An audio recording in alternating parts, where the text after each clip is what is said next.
ભરૂચ નગરપાલિકાની આગામી ચૂંટણી પૂર્વે ભરૂચ કોસંબામાં આંતરિક ખેંચતાણ અને જૂથવાદ સપાટી પર આવ્યો છે. વોર્ડ નંબર 2 માં પક્ષ દ્વારા બે અલગ અલગ ઉમેદવારોને અધિકૃત મેન્ડેટ ફાળવવામાં આવતા રાજકીય ગરમાવો વ્યાપ્યો છે.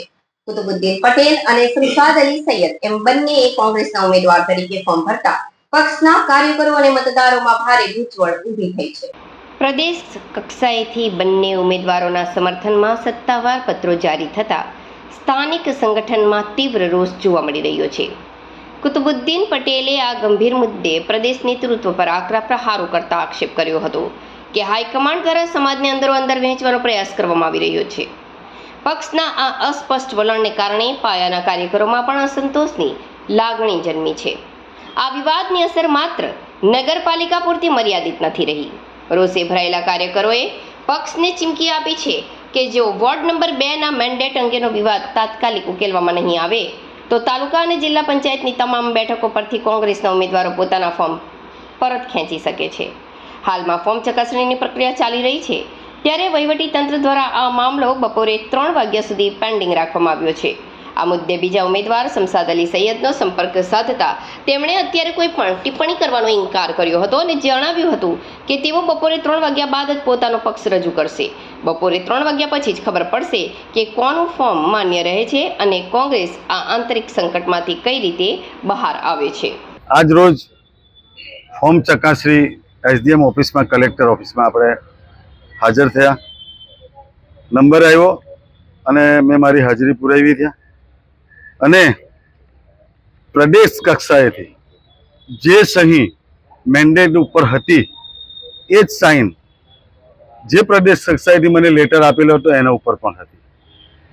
હવે આજની તારીખમાં અસમંજસ એ છે કે જે થિયરી મેન્ડેટમાં થઈ એ લેટરમાં પણ થઈ.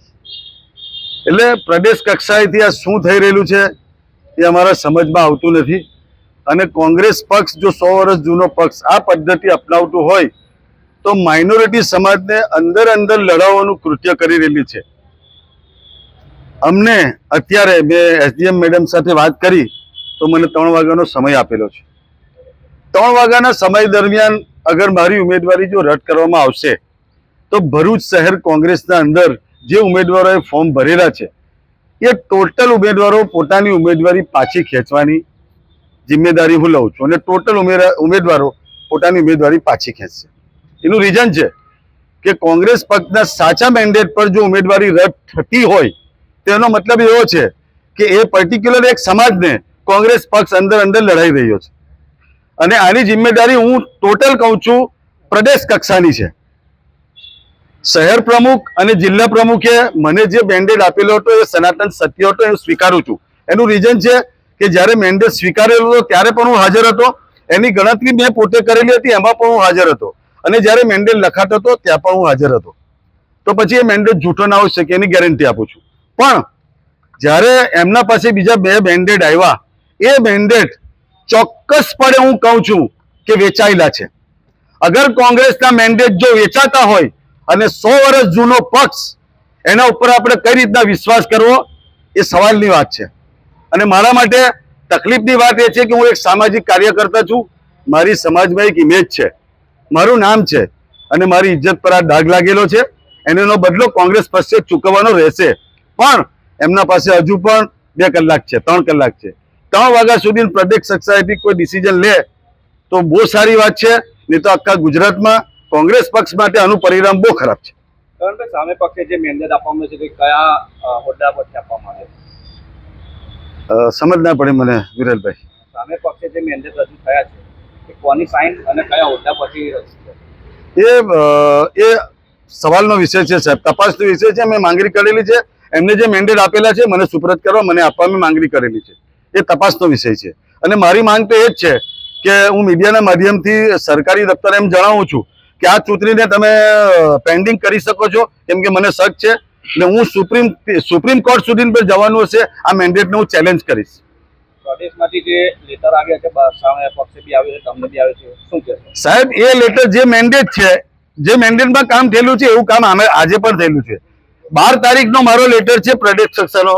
પકડો, 12 તારીખે મને જે લેટર મળેલો છે એ બંને રાજ વસાવા અને કુતુબુદ્દીન પટેલ તમારી સમક્ષ છે. આવો સેમ લેટર એમને આજે 13 તારીખની ડેટમાં મળેલો છે. તો 13 તારીખે સવારમાં અહીંયા જો રજૂ કરવાનો હોય તો લેટર ક્યારે આવ્યો, ક્યાંથી આવ્યો, એ બી પ્રશ્ન છે. એટલે પ્રશ્નની વાત છે. લેટર પર પણ મને શક છે.